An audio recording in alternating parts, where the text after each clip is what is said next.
Welcome to An Honorable Profession, a podcast giving America hope since 2018. I'm your host, Ryan Coonerty.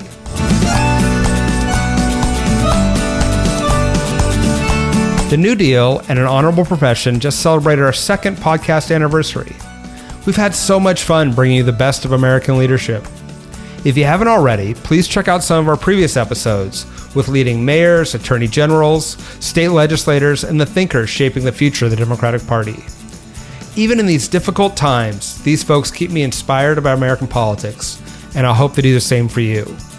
Find out more at NewDealLeaders.org.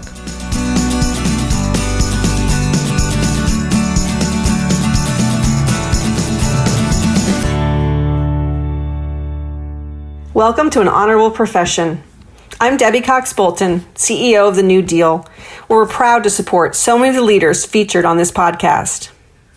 This episode continues a series we've been doing leading up to the 2020 election. Last week, we heard from Greg Schultz, a longtime Biden aide and senior strategist. And next week, our final pre-election episode will feature New Dealer, North Carolina Senator Jay Chowdhury, talking about the election outlook in his critical state and how he's preparing for what comes after November 3rd. But now, less than 2 weeks from Election Day, we dig into the state of the race up and down the ballot with Joel Benenson, CEO of the Benenson Strategy Group. Best known for heading up polling and research for President Obama in 2008 and 2012, Joel's the only Democratic pollster in history to have played a leading role in 3 winning presidential campaigns. We loved having his insight heading down the home stretch. I asked Joel about how strong Vice President Biden's position is, what key demographic groups are saying, and after 2016, whether we should even trust polls at all. And after my conversation with Joel, you'll hear from 3 New Deal leaders in battleground states, Georgia, Arizona, and Colorado, states that will help determine control of the White House and the U.S. Senate. Note that these interviews were recorded last week during a New Deal Live virtual event. Joel, welcome back to the New Deal. Thank you. And Thanks for having me. We're absolutely. And let me just start with kind of a first real broad question, which is, just what I posed to the congressman, just in general, how are you feeling about Vice President Biden and Kamala Harris's chances heading into the home stretch? Well, the way I think about these things heading into the home stretch is who would you rather be, Biden or Trump? And I think right now I would much rather be Joe Biden and Kamala Harris than Donald Trump. The reason for that is in the home stretch, you want to be able to be on offense, not defense. And right now, I think Joe Biden is looking strong in 3 states that Hillary Clinton lost in 2016, Pennsylvania, Michigan, and Wisconsin, a total of 77,000 votes across those 3 states. And 660,000 people in those 3 states voted third party. So right now, Joe Biden is leading in those states by 6 or 7 points at the moment. He's also pretty competitive in states where Trump won in 2017. So he can expand the map, stay on offense, whereas the Trump people have to play on defense, they have to preserve their map plus some. And those 2 states are states like Arizona and North Carolina, which right now are very close. And of course, most importantly, Florida, where polling shows Biden with a lead of about 3.7 points. It's really hard to see how Trump wins if he doesn't win Florida. So I'm not feeling overconfident. I was burned badly in 2016. But the last piece I would share with you is I've looked at the last 10 national polls right now, popular vote polls, and Biden is polling over 50% in 9 out of 10 of those polls. And Trump hasn't been above 43% in any one of them. So I am cautiously optimistic. We're playing the kind of hand you want to be playing here in the last 2 to 3 weeks of an election. Joel, you kind of alluded to this about 2016, but let me ask that question, which is, I think so many of us are worried about the polls because we know what happened in 2016, and we lost all our credibility with our friends that we work in politics, and we told them Trump would never win. And so my question to you, particularly in the Midwest, I think some of the polling showed things didn't work out the way that they ended up working out. What do you tell people who are skeptical about the polling this year that might be different from then? Yeah, I've said this for a long time, by the way, for about the last 2 years. The fact fact is the polls weren't wrong in 2016. If you look at the battleground state polls, which is what determines the Electoral College, the trend line in those polls in Pennsylvania and Michigan in the last 3 weeks of the campaign were steadily down for Hillary Clinton, precipitously down. If you're a pollster and you're watching those numbers, that's what puts shockwaves down your spine because it's terrifying. Wisconsin moved a little bit later. It was the last week. The national polls had Hillary Clinton winning by an average of 2.2%, which is exactly what she won the popular vote by. So, you know, you never want to just hang your hat on the top line numbers. You got to look at underlying dynamics. But I think why people confuse what they confuse is that you have, you know, the best known forecaster in America, Nate Silver, saying in the last week of the election, Hillary Clinton had a 78% probability of winning. Well, Joe and I both grew up not far from, you know, Belmont Park and Aqueduct. If you were a horse player and somebody told you this horse had a 78% chance of winning, you'd be betting your farm on that horse. And so, you know, the forecasting is what's problematic. People can relax. They can get complacent. I think because of 2016, no voter is going to be complacent. Yeah. I'm curious about, you know, it feels like there are so few, rightfully so, undecided voters this time. So I'm curious about, you know, are there things that are still going to move the needle at this point? You know, issues, whether it's COVID response or others, or really are voters pretty much where they're going to be? And who are those undecided voters, if there really are any? If there really are any? Yeah, I mean, the pool of undecided voters is shrinking. You're right. I mean, this has been a pretty polarizing election, and but, you know, at the end of the day, I have a mantra about presidential campaigns that I've used based on my experience. They're about big things, not small things. They're about the future, not the past. And they're about their lives, not your life. And that doesn't mean the candidate's bio, your life doesn't matter. But it's ultimately about their lives. And certainly the overshadowing issue that we have faced here over a significant period of time is coronavirus. And what we see, you know, it is by far the main issue. It's not isolated. It's connected to people's economic lives. A recent poll from Fox News, and by the way, I should say Fox News has among the best polling of any media outlet in America. It is straightforward. It is on the mark repeatedly. You know, they're right now, only 1 out of 3 voters are rating the economy only excellent or good. That's a consequence of the coronavirus. And so the more Trump talks about how great he is with the economic situation, and dealing with economics, it doesn't jibe with how voters are feeling right now in their own lives. The number of layoffs, the number of people out of work, number of stores that are closing in their community. So I think it's really exposed a weakness in Trump. And I think the last thing I would say, and it goes back, and again, this is a Fox News poll, and I think we haven't talked enough about Joe Biden's message about restoring decency and respect. And I think post-debate, we've seen Trump's numbers go down. He put right out front there the kind of odious, obnoxious character he can be when he had the biggest TV audience he was going to have. And back in June, Fox asked the poll about which candidate did each of them, did they have the empathy and compassion necessary to be president? And Donald Trump's numbers were about 14 points, what we say underwater, more negative than positive. And it was the inverse of that for Joe Biden. And I think this notion in this environment where we've had over about 250,000 people die, having a president who's talking about restoring decency and respect among one another, you know, he's got a strong hand he's playing here. Yeah, absolutely. Thinking about some of the specific demographic groups and how they supported Trump in the past and what might be happening with them, I was really interested in this kind of news being made this week about older voters trending away from Trump. I wonder if that goes to what you were just talking about, kind of about that character and respect and civility. You know, are you actually seeing that in the polls? And if so, what do you attribute it to? Yeah, well, we recently did a poll in partnership with a Republican firm for AARP on voters over 50, and we did it in 6 battleground states. We are seeing it. I mean, this is a group that, you know, is vulnerable to coronavirus. The medical experts have told us that. And I think it does show weakness with President Trump over 50.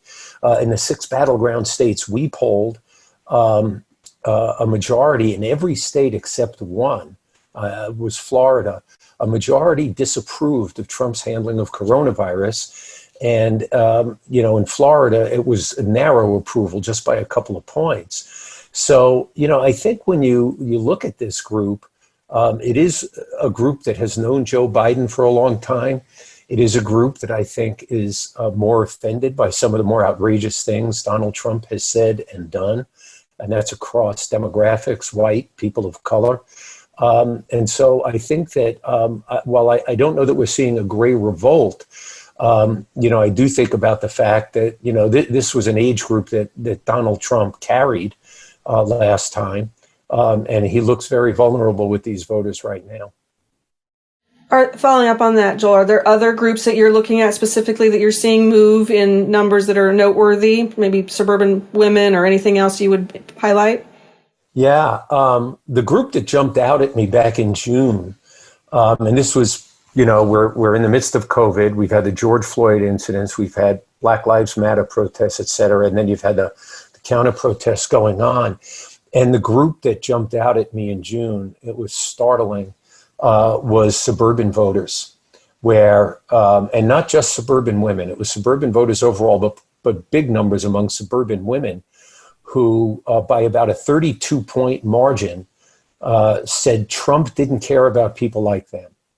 And I have to say that right now, Biden's lead in the latest Fox News poll is almost 20 points among suburban voters. And the thing about that that's so stunning is in 2016, and keep in mind, suburban voters, when you think of geography, it's the largest voting bloc. 49% of the electorate in presidential elections say they live in suburban areas. That's more than either urban or rural on their own, of course, right? But Donald Trump won those voters by 4 points, and they make up 49% of the electorate. If you're down 20 points with that group, it is hard to see how you carve a path to victory, particularly in some of those battleground states we're talking about. Pennsylvania, Michigan, Wisconsin all have industrial economics, economies, as well as agriculture, but they've got large suburban areas, and that's where we kind of lost them in 2016. And I think that group, I'd say, they're not, they don't have a moniker like soccer moms do, but overall, it shows a real vulnerability with Trump. Yeah. And what about young voters too, Joel? I know every year every cycle we talk about what's going to happen with younger voters. What's your instinct on how they turn out, and if they do turn out, how they're going to vote? Well, I'll tell you, one of the best indicators I can give you of that, I did a presentation, I remember, after the midterms in 2018 to a group of leaders in New York City. And one of the things that struck us is that the so-called Obama coalition, a group of voters in that age cohort who people said, oh, yeah, they turned out for Obama, but will they ever turn out again? Well, they turned out in 2018, and Democrats won, the national congressional vote by about 8 points, and obviously picked up a slew of seats. Those voters, in all the polling I see, are still very much engaged. They see the stakes as being very high. And the other thing, they're very values-oriented voters. You're talking about people who are millennials and Gen Z. These are the most diverse generations we've had in our history in terms of ethnic groups, in terms of race, in terms of faith, in terms of tolerance of others. They were the biggest supporters of making gay marriage legal back during that fight before it became legal. And they are staying active. And I think that's a real problem for Republicans. I think they've been inattentive to these groups. I think they've alienated them on a values front. And I think they're going to, they show out when the stakes are high. And I think what my friend Joe said earlier, I think voters see the stakes as very high in this election. Yeah, as well we all should, I know. I'm getting a couple questions from audience members I'd like to go to a little bit. One is asking, is there a danger that we might see an outside force, they're noting like the Comey letter from 2016, that would come in to help Trump at the end? Are there things that we're not thinking of yet that might impact this? Well,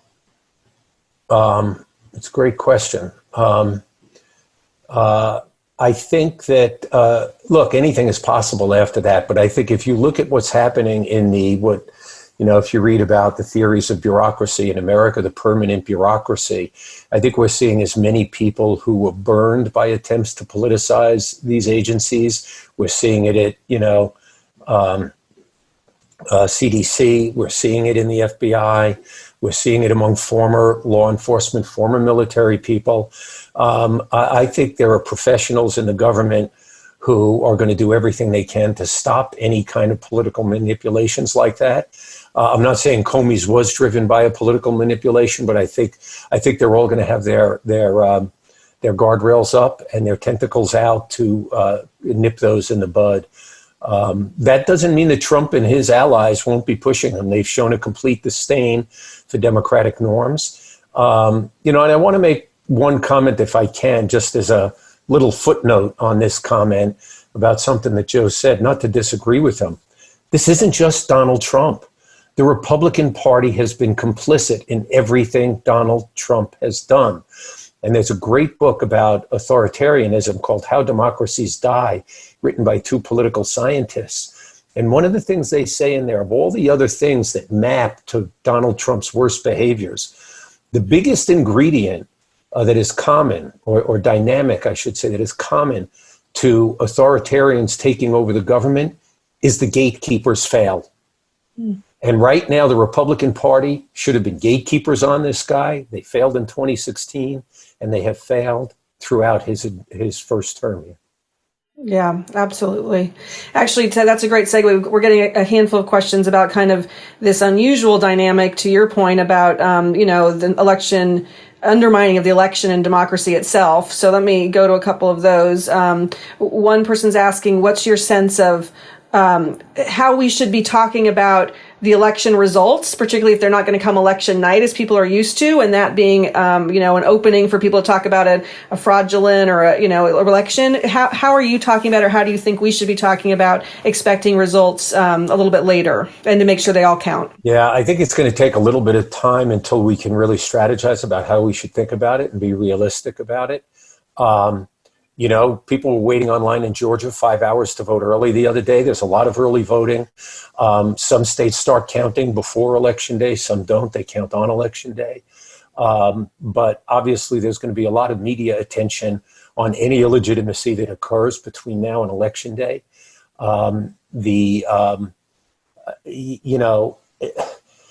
If this is a tight race, we didn't know on Election Day in 2000 who won.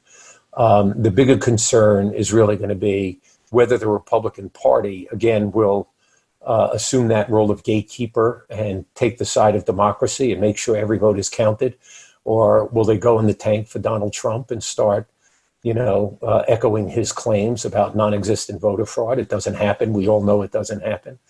We're going to have to be vigilant. I think this falls a lot on the states, not on the federal government. So the one good thing we have here is that there are public officials who aren't under the thumb of Donald Trump and his allies. And those people have reputations they're going to have to live by going forward. Yeah, absolutely. Staying on that, Joel, we are seeing this high turnout. You mentioned Georgia. We're seeing it across other states as well. What do you think, I'm just curious, do you think that some of that, the messaging about on both sides, right? But Democrats have been really great about this of, vote early, make a plan, do you think that, we're seeing record turnout? So what do you just think of in terms of messaging as a pollster? How's that going to impact the race? And, is that going to, do you think we're going to see it staying so high, the enthusiasm of Democrats outpacing the Republicans all the way through Election Day, or is it hard to tell at this point? Well, I think in 2016, I don't think voters fully appreciated, even though we had a pretty high turnout, I don't think voters fully appreciated how high the stakes were.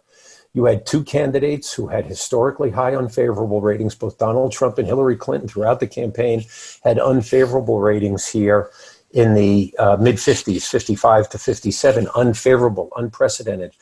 I think what you have here are very high stakes. I think every polling question I look at that, gets at this, At one point, people were saying, well, Donald Trump's voters are more voted to vote for him, and Joe Biden's voters are more enthusiastic to vote for Donald Trump, vote against Donald Trump, and that's a real problem for Biden.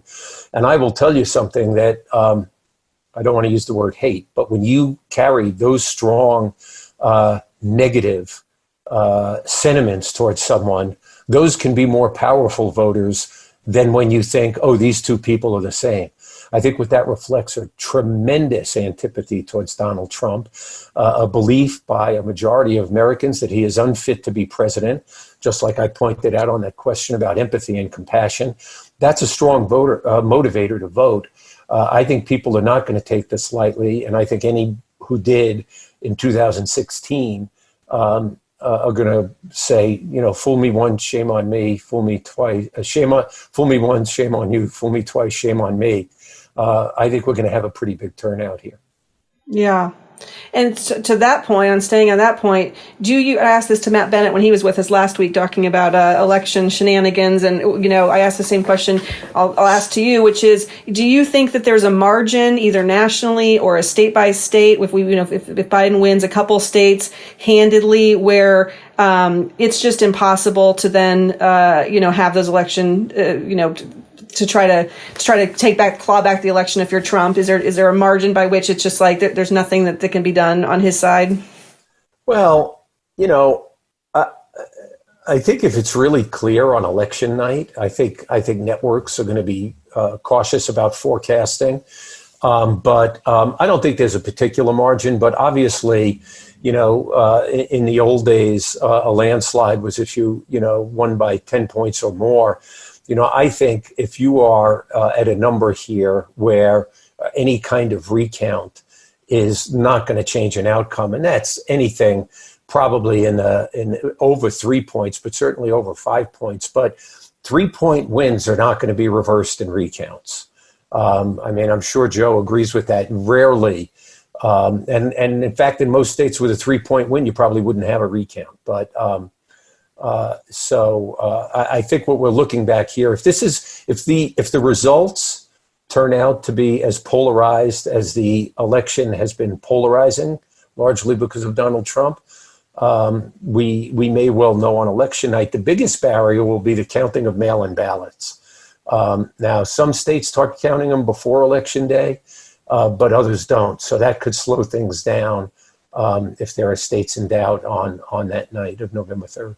Yeah, going back to our conversation about how to message that, we'll be looking to you later for messaging about what expectations should be by the public, I think, and how to manage that. We had a question come in back on some of the demographics. I'd like to get to. It's an interesting one about the military vote that someone said they'd reading a Time magazine article that mentioned that Trump's losing military vote to Biden, and he was wondering whether you were seeing that as well. In the polling that I've looked at and I've seen, I haven't seen military vote broken out as a demographic group on its own. The one thing that we can do is I could have people, you'd have to get people to ask that question going forward. The campaign may be asking it, but I haven't in the polling I've done. But it is an important voting bloc. It wouldn't surprise me, given, the vast array of insults that Trump has cast at our military leaders and the other disparaging statements he's made about them. Yeah, absolutely. I'd love to turn a little bit to kind of how the things flow from the presidential race, right? And so I'll start with somebody who asked a question here about how do you see the presidential race impacting down ballot races, particularly for the Senate and the House? Yeah. Well, I will say this, that I've never been a believer, and Joe was once, leader of DCCC. I'd never been a great believer in the generic congressional ballot until 2018, which I looked at. I was doing a bunch of panels in the fall, and I looked at that generic ballot, and I saw that from Labor Day through Election Day, it barely budges, whether it's 6, 5, 8. And so I think on the congressional races, they have a bit of I don't think coattails exist as much as they used to. The ability of local candidates to compete and the amount of money going into these, even House races right now. Democrats, I think, are going to pick up 3 suburban districts outside of Houston in Texas. I think even in the face of gerrymandering, we picked up a lot of seats in 2018 against the gerrymandering that the Republicans were able to implement after 2010. But winning these down ballot races is going to be particularly important here. If we can win not just congressional seats, but if we can win one house of a state legislature or the governor's seat in states, then we get a hand in reapportionment that will roll back the extreme racially biased gerrymandering that Republicans have engaged in. And right now, that generic ballot is still hovering at about 6 to 8 points. And I will say, because of the gerrymandering, we need to win the generic ballot typically by more than 6 points or more, to be able to pick up more seats. And we picked up a lot of the low-hanging fruit in 18, but we also picked up governor's races and state legislatures.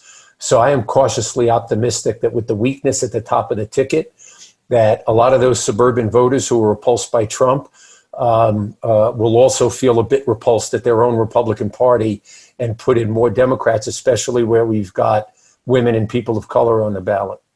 Yeah. When it comes to the Senate specifically, Joel, what adjective would you use to describe your optimism about flipping the Senate? Well, we've got two scenarios. Remember, we need to win 3 seats. If Joe Biden wins the presidency, we need 4 seats if Trump is reelected. So, right now, in terms of looking at these seats, I think we've got a couple that look really solid and some in surprising states. So let's say if Biden wins, we need 3 seats. So right now we've got Cal Cunningham, who in North Carolina is consistently holding a 4 to 6 point lead over Tom Tillis. We also have in Maine, Sarah Gideon has also been leading Susan Collins by about 3 to 5 points. And I actually think that the Amy Barrett hearings is going to hurt Susan Collins more than help her. I think she's going to vote to confirm. She's already said she would. And I think that's the second seat. The third seat where we get to, in the case of a Biden win, is probably John Hickenlooper beating Cory Gardner in Colorado. He has led pretty consistently there. And if there are 2 seats that I would say, I don't want to call them long shots, but they would have started these races as underdogs that give us an opportunity for pickups, it is Mark Kelly in Arizona, who I think is going to win that seat over Martha McSally. So that gives us a little margin for error. But I also think right now Teresa Greenfield has made gains over Joni Ernst. If I go out on a limb here and talk about one real long shot in the field, what I would say is it might be Barbara Bollier in Kansas. I think one thing that a lot of people don't know about the state of Kansas, it's a state that has elected more women governors than any other state in the union. I bet if you did a show of hands on the Zoom, we wouldn't have a majority of people who knew that fact. I didn't know it until about a year ago when I was having a conversation with one of those former governors, Kathleen Sebelius. So, again, I'd rather be playing our hand and on our field than the Republican field right now. But that difference between 3 and 4 seat pickup is a big one for us.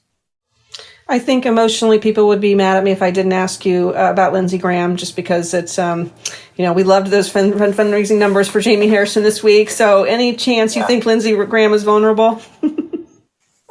There may be some. I mean, the polling there has been pretty close. The fundraising numbers show, a lot of support. What I haven't seen is a breakdown of how many of those are in state and out of state, but it certainly gives him money to communicate and contact voters in a way that is important. Nothing in the hearings that I saw yesterday makes me think Lindsey Graham cares about that money and where they are. That's been close, but it's been a little up and down. That would be, if we win that seat, we're having a really big night. And that's not to say Jamie can't win that seat, but, on the spectrum, that is the reddest of the red seats we're competing for right now. Yeah. And on the House sides, you mentioned the 3 Houston seats that you're optimistic about picking up. I mean, do you have a sense of, how much you think that it's possible to expand the the majority in the House? Well, I do. And I think, one of the things, and I know Wendy Davis pretty well, who's running in one of those seats. And I know the state a bit because I worked on her governor's race. But one of the things that surprised me in Texas, and Joe can speak to this, right? He unfortunately, not unfortunately, but he encountered a forced retirement in the last election. You had in the state of Texas Republicans who were in +9 Republican districts. People like Kenny Marchant, that's the Wendy Davis district, decide to not run again. You have people like Will Hurd, a rising star in the Republican Party of Texas, probably one of their truly rising African-American stars this year, decides not to run again.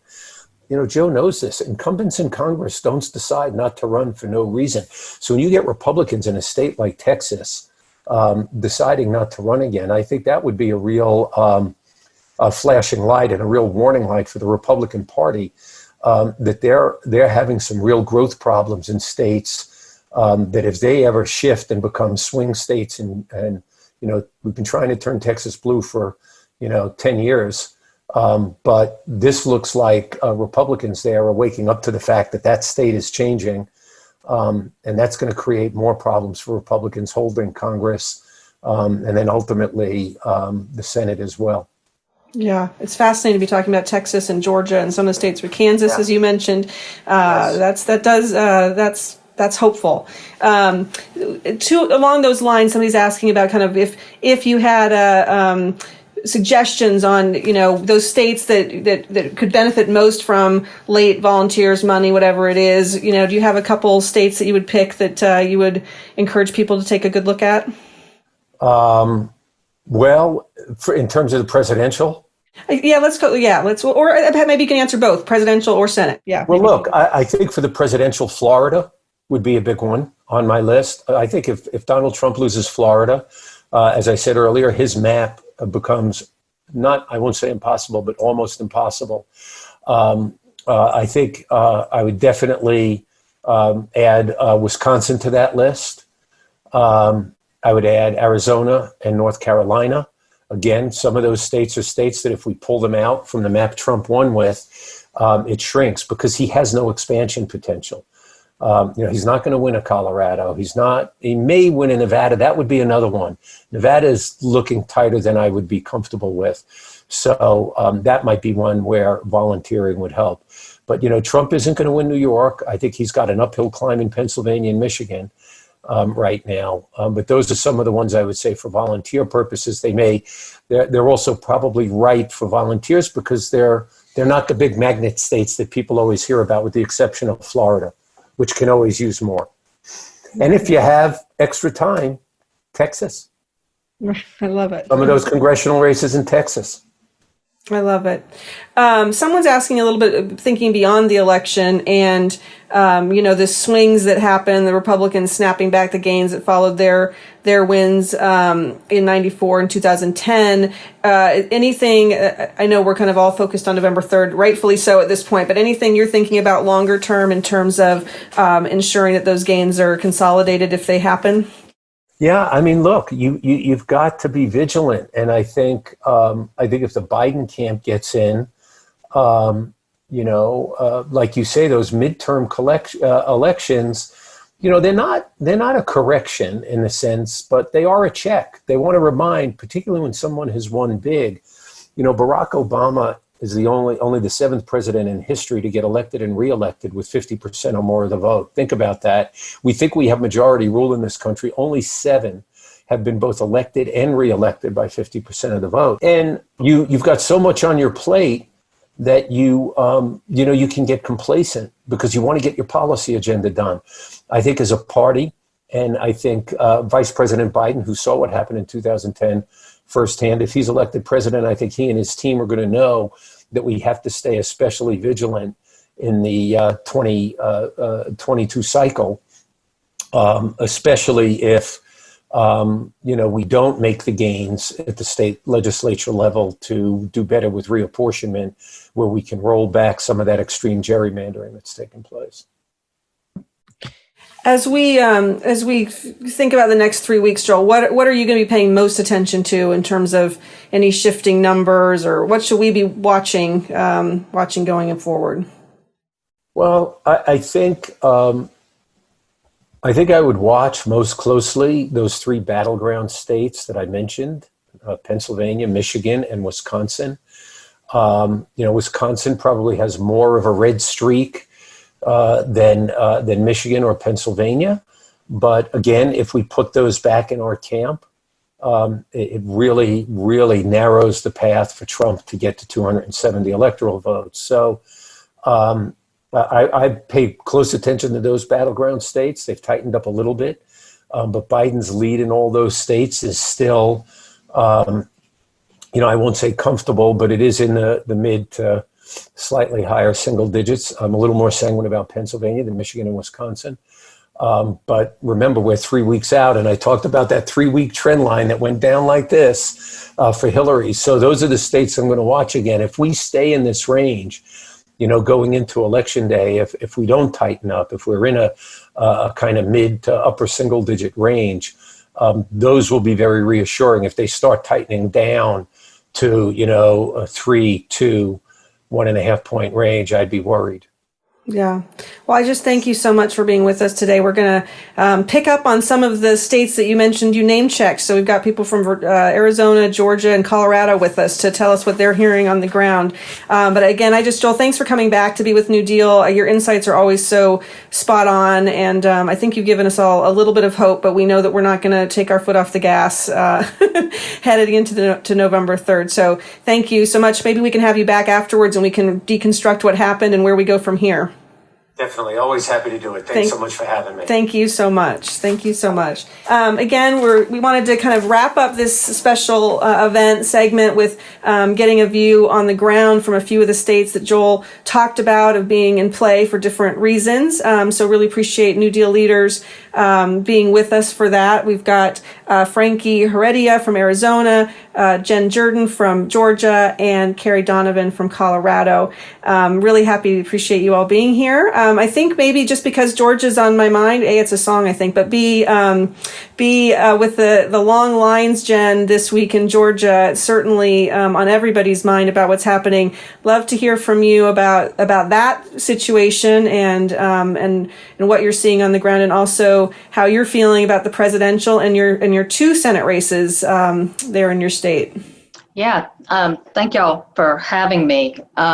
So things are crazy here. People are voting. They're getting out. The lines are out of control. I thought that yesterday may be a fluke because it was Columbus Day, so a lot of folks were off from work, and it was the first day of early voting.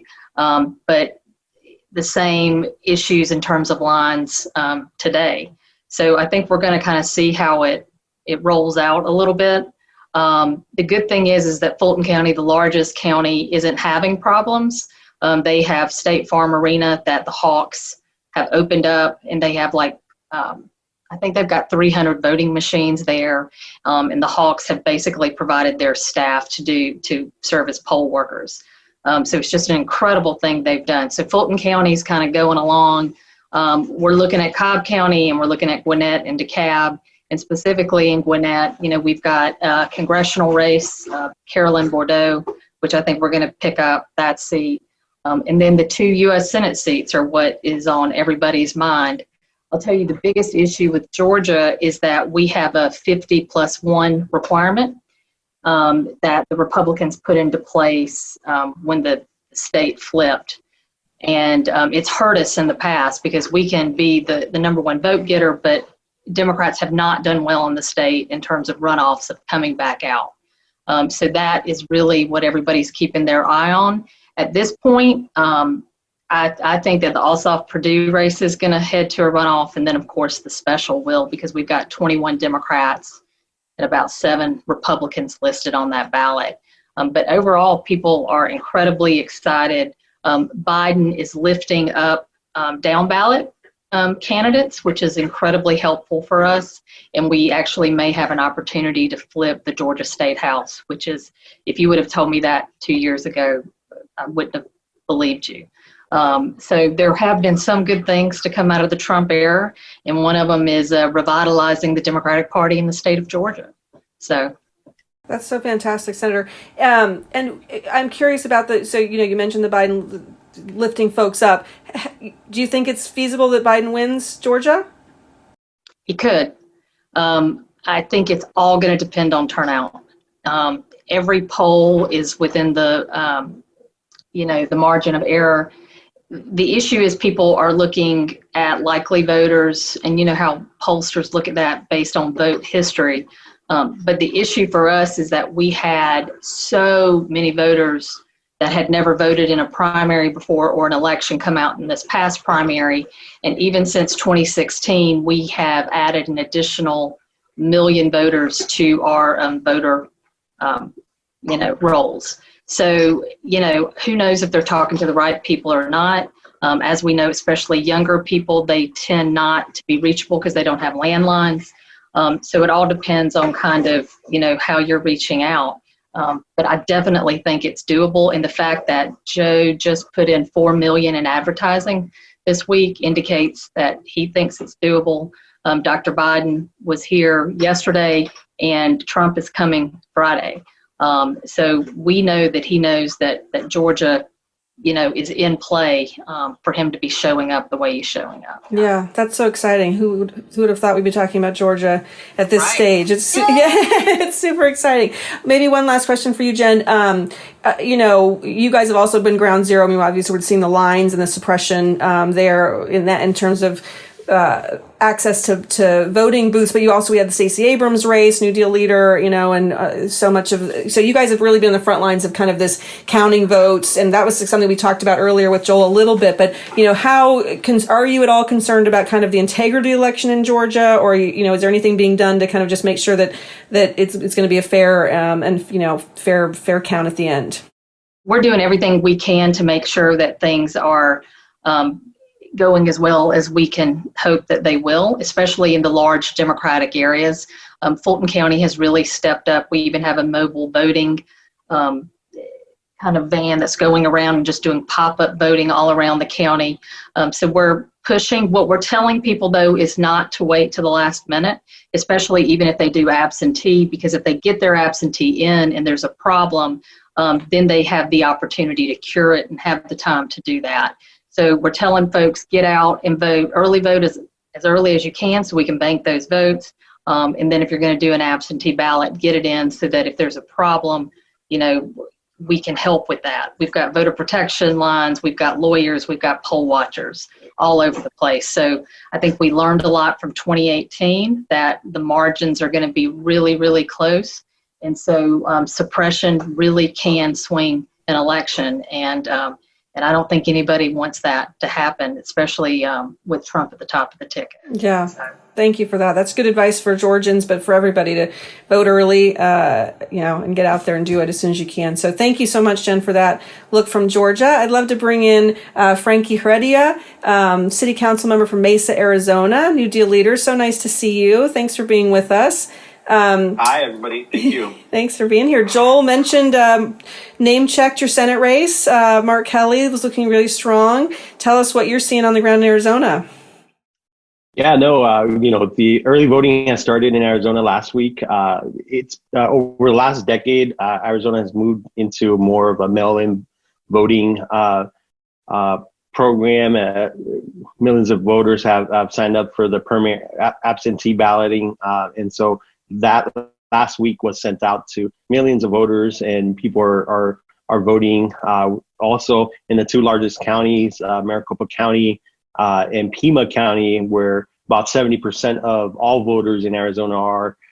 Those county recorders have set up, like in Georgia, voting centers and just more access to drop off their ballots and more access to go in and vote at these voting centers. So, and that has resulted in some lines, not like in other states right now, but I think what we will see is more individuals voting by mail sooner than later. And that has an effect in the U.S. Senate race, which Mark Kelly versus Mark the McSally. This is the old John McCain seat where McSally was appointed by the governor right after her losing to now Senator Kristen Sinema.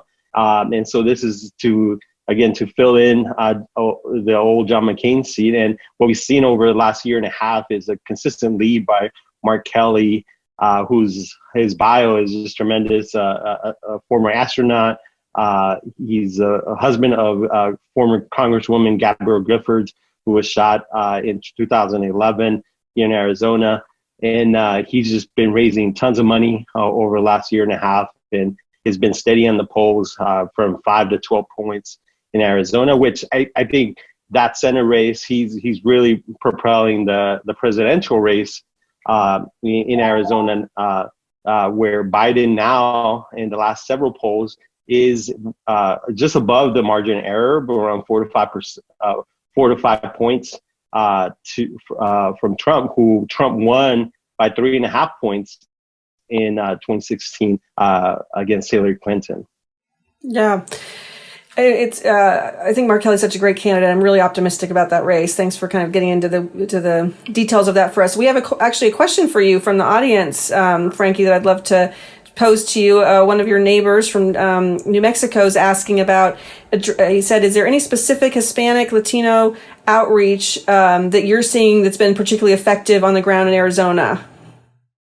Yeah, no, I think that the major shifts that are happening over the last several years has been the demographic changes that Latinos are aging in more and more into voting age.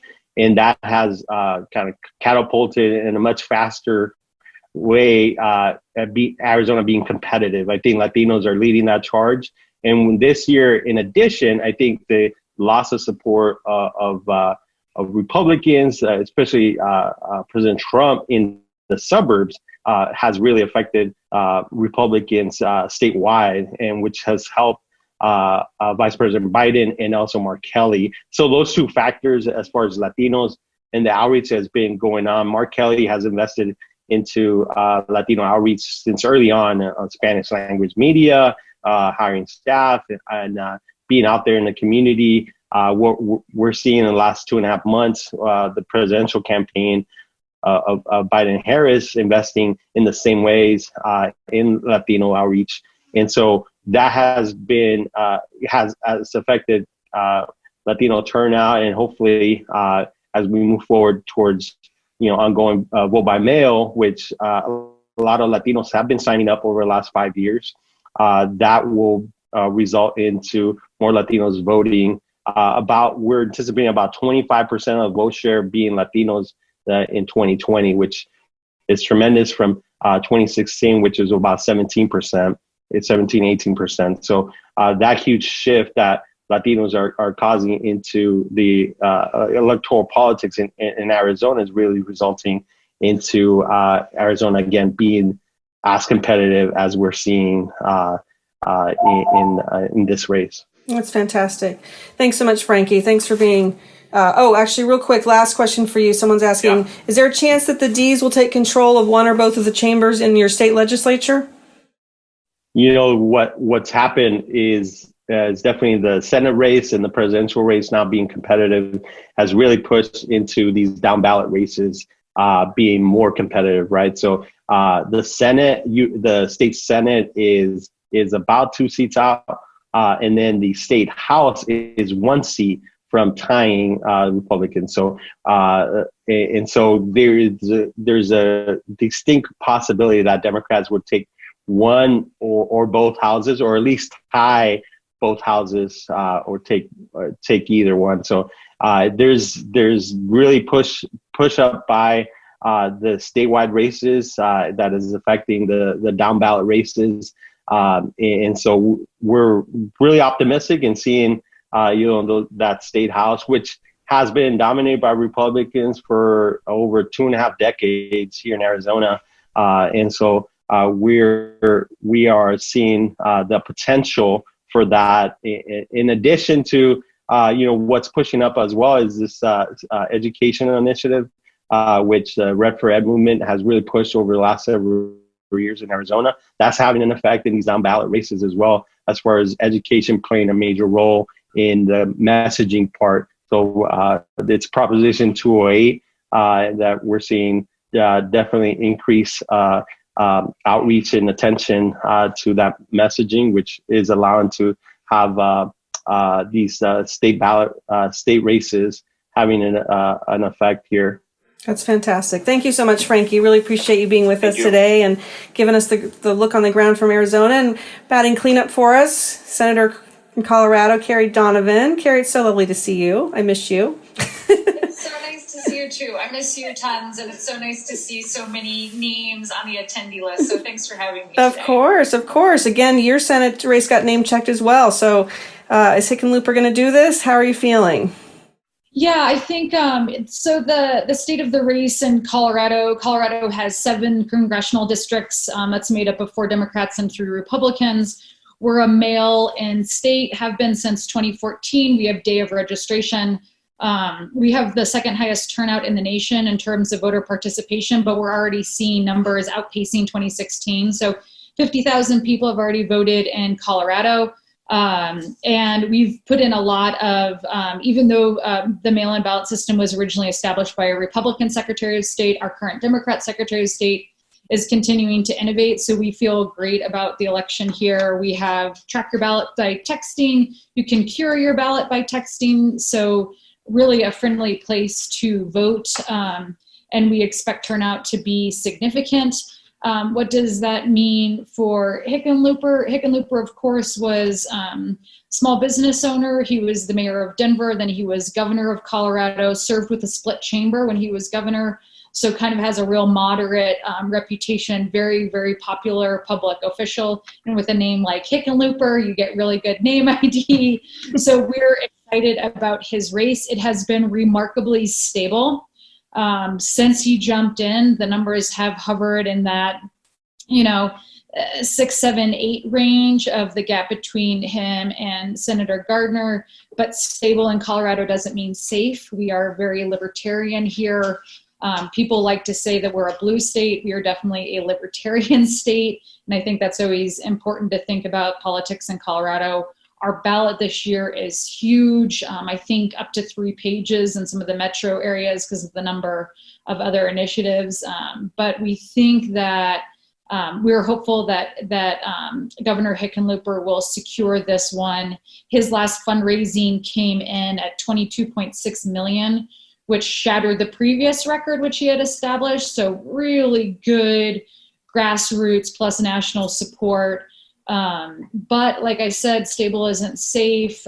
Senator Gardner was the chair of the NRCS for the last cycle, so Mitch McConnell was not backing down. The soft side dark money is not backing down. If you watch any sporting event in Colorado, it is solid Hick and Gardner commercials for the entire period. So still a race that we can't take for granted, but I think Biden will be successful in Colorado and Hickenlooper will be successful. And then we just really hope that we can flip the Senate so that, Biden has the support of that chamber when he hopefully gets sworn in January, fingers crossed. So that's kind of the state of the state of Colorado. Yeah, and Carrie, in our last minute here, just any last words you want to say about the presidential? Has it been pretty stable as well in Colorado? It has been. We've been a pretty stable Democratic voting state. Bernie won both primaries, though. So again, when you think about that libertarian seat, Biden is an interesting candidate in that, I think people were more in the more looking for a more progressive candidate in the early states. But I think with COVID, Colorado was hit really hard by COVID and early. And our numbers are actually starting to creep up. So I think people are going to look for a candidate like Biden, proven leadership, that empathy, all the things that the polls are showing are the same in Colorado. I also think that's why Hickenlooper ended up being a really good candidate for the moment, proven leadership, a track record of what he can do in economic crises and in just challenging times. So I think we've got a really good ticket in Colorado and a really good voting system. And you bring those together and we really hope that Democrats prevail up and down the ticket. That's fantastic. Thank you so much, Carrie. I want to thank everybody. Thank Carrie and Jen and Frankie for joining us for this last segment, both back again to Joel Benenson being with us and Congressman Crowley, and to all of you who joined us for this look out 3 weeks here about where we were around the country. We'll be reconvening post-election to both with a post-election call, but also want to make sure that I remind you to mark your calendars for December 2nd through 4th, which will be our virtual annual conference this year. And I think that's going to be a really great way to come together and talk about where we go from here and how to make sure that we make the most of all these gains we heard about today that are going to happen. So thank you all so much. It was great to see everyone. We're all going to stay in solidarity for 3 more weeks, and we will look forward to regrouping after that. Thank you so much. Thanks for listening to An Honorable Profession. Please subscribe to hear more amazing leaders. And keep asking your elected officials to be honorable. Boots Road Group produces this podcast. I'm Ryan Coonerty, and because we keep things honorable, no tax dollars were used in the making of this podcast.